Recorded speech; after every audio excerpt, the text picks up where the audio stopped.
రైతులకు రుణమాఫీ ప్రకటించడంతో నేడు లక్ష రూపాయల వరకు రుణమాఫీ జరుగుతూ ఉండడంతో చిన్నశంకరపేట మండల కేంద్రంలో కాంగ్రెస్ పార్టీ మండల అధ్యక్షుడు సాన్నా సత్యనారాయణ ఆధ్వర్యంలో అంబరాన్నంటి విధంగా సంబరాలు జరుపుకున్నారు. రాష్ట్ర ముఖ్యమంత్రి రేవంత్ రెడ్డి మెదక్ ఎమ్మెల్యే మైనంపల్లి రోహిత్ చిత్రపటాలకు పాలాభిషేకం నిర్వహించి టపాకాయలు కాలుస్తూ సంబరాలు జరుపుకున్నారు. అనంతరం వారు మాట్లాడుతూ కాంగ్రెస్ పార్టీ ఎన్నికల సమయంలో ఇచ్చిన హామీల్లో ఒక్కొక్కటిగా నెరవేర్చడం జరుగుతుందని, గత ప్రభుత్వం 10 సంవత్సరాల పాలనలో రైతులకు ఏకకాలంలో లక్ష రూపాయల రుణమాఫీ చేస్తామని చెప్పి రుణాలకు సంబంధించిన మిత్తి డబ్బులు మాత్రమే మాఫీ చేయడం జరిగిందని వారు అన్నారు. రుణమాఫీ ప్రకటిస్తే తాను రాజీనామా చేస్తానని చెప్పిన హరీష్ రావు తన మాటకు కట్టుబడి ఉండాలని, ఆగస్టు 15వ తేదీలోపు రైతులకు 2 లక్షల రుణమాఫీ చేస్తారని ప్రకటించిన సీఎం రేవంత్ రెడ్డి ఇచ్చిన మాట ప్రకారం రుణమాఫీ చేయడం జరుగుతుందని, పేదల కోసం కాంగ్రెస్ ప్రభుత్వం ఎన్నో సంక్షేమ పథకాలు ప్రవేశపెట్టడం జరిగిందని, కాంగ్రెస్ అంటేనే పేదలని, పేదలంటేనే కాంగ్రెస్ అని వారన్నారు.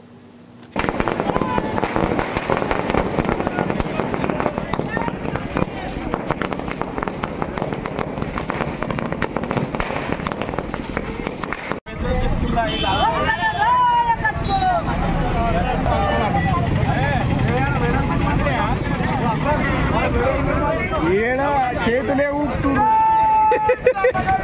చేతులే ఊటు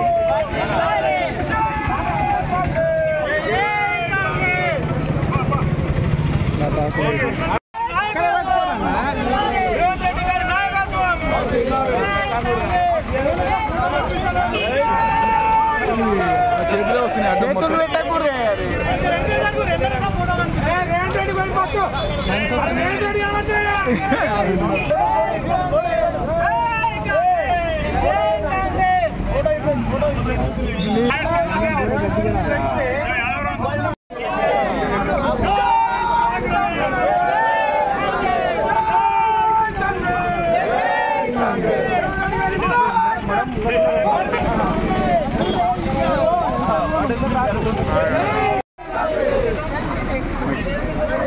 అందరం కాబట్టి ఒక ఫోటో తీసేదాకా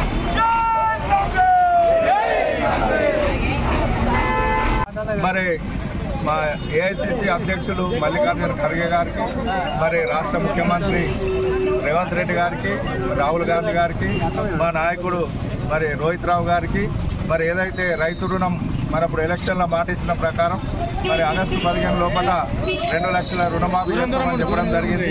మరి ఈరోజు రైతులందరికీ ₹1,00,000 మాఫీ అవుతున్నాయి. మరి వచ్చే 30వ తారీఖు 1,50,000. మరి ఏదైతే మాట చెప్పిండో ఆగస్టు 15 వరకల్లా మొత్తం 2 లక్షల రూపాయలు తప్పకుండా ప్రతి రైతుకు, ఏదైతే ప్రతిపక్ష నాయకులు చేస్తూ ఉన్నారు ఏదో రేషన్ కార్డు అని, రేషన్ కార్డు సంబంధం లేకుండా రైతుకు పాస్బుక్ ప్రకారం ప్రతి రైతుకు 2 లక్షల రుణమాఫీ మరి చేయడము చాలా అభినందించవలసిన విషయం. ఇంకోటి ఏదైతే ఉందో మరి ఆ రోజు రాజశేఖర రెడ్డి ముఖ్యమంత్రి ఉన్నప్పుడే మరి ₹1,00,000 రుణమాఫీ అయింది. మరి గతంలో ప్రభుత్వం చేసింది ₹1,00,000 చెప్పి మరి ₹1,00,000 సగం మంది రైతులకైతే సగం మంది కాలే. మరి ఈరోజు తప్పకుండా ప్రతిపక్షాలు అవి దయ్యాలు వేదాలు వల్లించినట్టు చెప్తా ఉన్నారు. అది రుణమాఫీ దాని షెడ్యూల్ రాకముందే 3 రోజుల ముందు మరి ఏమైతే చెప్తా ఉన్నారంటే అన్ని నిబంధనలు పెట్టి అందరికి వస్తలేవని చెప్తా ఉన్నారు. గుమ్మడికాయ దొంగలు అంటే గుదాలు పూసుకున్నట్టు, గుమ్మడికాయలు దొంగ లెక్క పూసుకున్నట్టు కాదు. మొత్తం చూసి ప్రతిపక్షాలు ఎవరైతే ఉందో నాయకులు, ఎవరైతే బీఆర్ఎస్ ఎమ్మెల్యేలు దాన్ని అభినందించకుండా కనీసం విమర్శలు చేయకమని వాళ్ళను మేము కోరుతా ఉన్నాం. ఎందుకంటే అభివృద్ధికి అందరు సహకరించాలి. ఎలక్షన్ అప్పుడు ఏది కానీ మరి మంచి చేస్తేనే ప్రజాక్షేత్రంలో తెలుసుకుంటాం. అది ఏది కానీ ఎవరికి కానీ ఏ నాయకుడు కానీ అది గమనించాలి. మళ్ళొకసారి వాళ్ళకి చేసేది ఏంటంటే మమ్మల్ని అభినందించకుండా సరే నాయకులను, కానీ విమర్శలు చేయకమని వరకు హితో పలుకుతూ ఉన్నాం. మరి అదేవిధంగా ఏదైతే ఇలా రైతులు ప్రతి ఒక్కరు ఆనందంలో ఉన్నారు. మరి ఏదైతే ₹1,00,000 ఇవ్వాలైతే వచ్చే రోజులు అది కూడా అవుతాయి. రైతు బంధు కూడా వేస్తాం. మరి ఎందుకంటే గత 10 సంవత్సరాల గాడిన పడ్డ మరి ప్రభుత్వాన్ని ఒక గాడిన వేస్తున్నది. అలా ఏదో ఏకపక్ష కాకుండా అందరు సముచితంగా తీసుకొని వస్తారు. కొంచెం టైం పడుతుంది. వచ్చే సంవత్సరం నుంచి ఏదైతే 2005-06కు ఎటువంటి ఇబ్బందులు లేకుండా ప్రభుత్వం ఉంటుంది. దానికి అందరూ సహకరించాలని పేరున కోరుతూ మరి మనము చెప్పగానే వచ్చిన మా మండల నాయకులకు అందరికి పేరున నమస్కారాలు, ధన్యవాదాలు తెలుస్తూ ముగిస్తాము.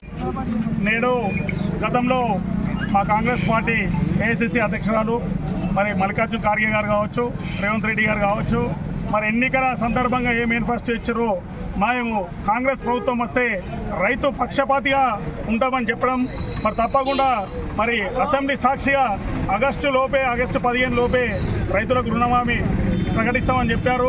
మరి తప్పకుండా ప్రకటించిండు. దాన్ని నెరవేర్చినందుకు మరి రాష్ట్రం అంతా రైతులు కూడా రేవంత్ రెడ్డికి రుణపడి ఉంటామని తెలియజేస్తున్నాం.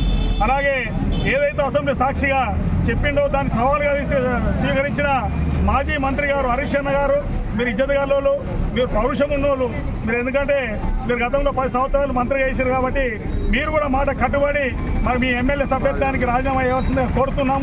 ఎందుకంటే మీరు ఆత్మవిధానాల నాయకుడు కాబట్టి తప్పకుండా రాజీనామా చేస్తామని కోరుకుంటున్నాం. మరి గతంలో కూడా 10 సంవత్సరంలో కేవలం 25,000 రూపాయలు మాత్రమే రుణమాఫీ ప్రకటించారు. కేవలం మిత్తిమందమే పోయినాయి తప్ప దేనికి కాలేదు. మరి రాష్ట్రంలో ఆ 10 సంవత్సరాలు పూర్తిగా ప్రజాపాలన మరుగుపడి కుటుంబ పరిపాలన సాగింది. ఆ కుటుంబంలో నుంచి ఇలా తిహార్ జైల్లో ఊసలు ఎక్కబెట్టే పరిస్థితి వచ్చింది.